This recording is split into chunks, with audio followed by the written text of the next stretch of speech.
is, if I give you directions, I'm going to take you by every restaurant in between to get you where you need to be. You can't tell by looking at me, but I like a challenge. And that's why I married a man who was 6'4".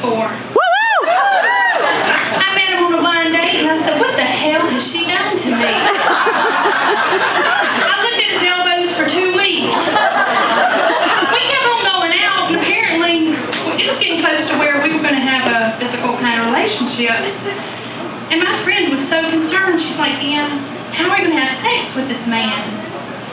But I tell you, there's many penises on this table.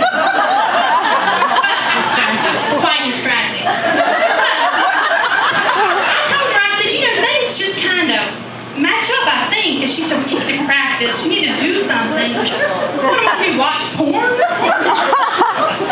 But I have to tell you, one night, after a long night, I left my friend a voicemail, and I said, I'm telling you one thing. If you're toes to toes, your nose is in it. And if you're nose to nose, your toes is in it.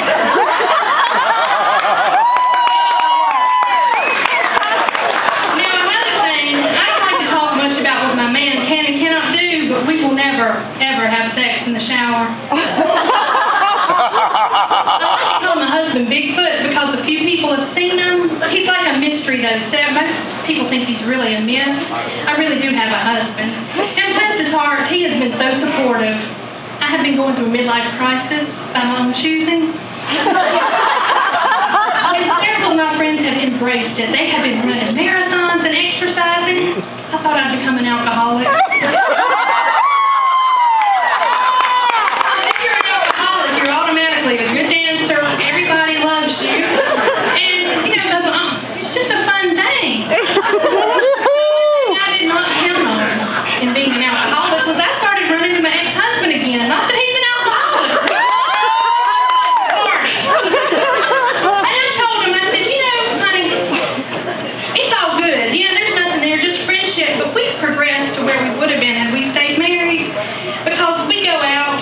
Too much. He looks at other women. We don't have sex, so we sleep in separate beds.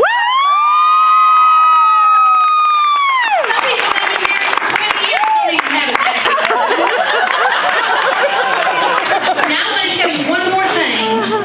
Sometimes I deal in extremes, so I have a therapist. She keeps me grounded. And she told me the other day, she said, DeAnna, I think you're dating. I said, no, Bigfoot and I are in a totally committed relationship. I don't know what you were talking about.